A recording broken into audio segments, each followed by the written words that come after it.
Special train से रामेश्वरम धाम की तीर्थ यात्रा। आज ही अपनी सीट बुक कराएं tripurayatra.com पर।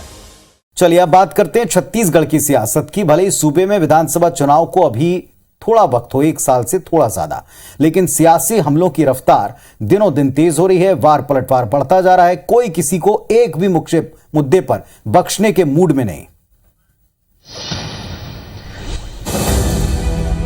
छत्तीसगढ़ के सीएम भूपेश बघेल ने आज एक बार फिर कई मुद्दों पर 15 साल चली रमन सरकार पर हमला बोला। सीएम ने भाजपा नेताओं की तरफ से कांग्रेस सरकार में पीएम आवास और नल जल नहीं बनाए जाने को लेकर लग रहे आरोप पर पलटवार किया। उन्होंने कहा, क्या भाजपा शासित राज्यों में सभी पीएम आवास बन गए? आखिर 15 साल में भाजपा सरकार आवास और नल क्यों नहीं बना पाई? नल जल योजना चल रहा है, 13 लाख घरों में पहुंच चुका है।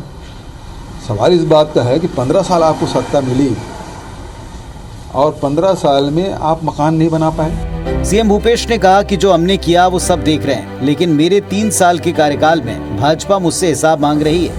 मुझे 3 साल में हिसाब मांग रहे हैं, जिसमें 2 साल कोरोना निकला, 1 साल चुनाव में निकला।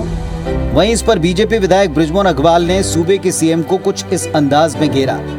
तो सुविधाएं देने की बजाय भूपेश जी कुछ लोगों को खुश करने के लिए खाली पैसा बांटने का काम कर रहे हैं।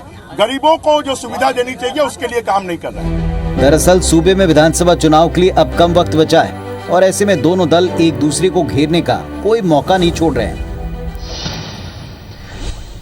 चलिए अब जरा इस पीएम आवास योजना को लेकर ये जो आरोप प्रत्यारोप की सियासत है, इसके पीछे की असल वजहों को भी डिकोड कर लें। मूलभूत सुविधाओं में आप किन्हें काउंट करते हैं? रोटी, कपड़ा और मकान सबसे पहले, सबसे ऊपर यही आते हैं।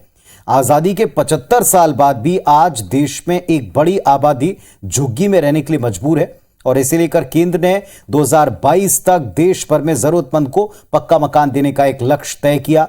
उसका एक टारगेट था, लेकिन राज्य में पीएम आवास योजना के तहत निर्धारित 7,81,000 मकान नहीं बन पाए।